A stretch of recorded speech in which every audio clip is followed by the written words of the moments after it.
Rasululloh sallallohu alayhi va sallam kim 10 marta ashhadu an la ilaha illalloh wahdahu la sharika lahu ilahan wahidan ahadan somadan lam yattakhiz sohibatan wala waladan walam yakun lahu kufuwan ahadun desa Alloh unga 40 million hasana yozadi dedilar.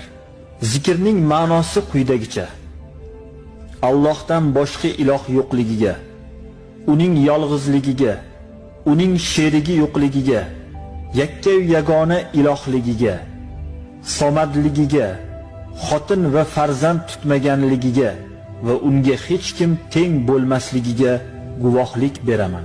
Bu zikrni 10 marta aytib 40 million savob olish naqadar oson. Shuning uchun ham ulamolarimiz zikr tufayli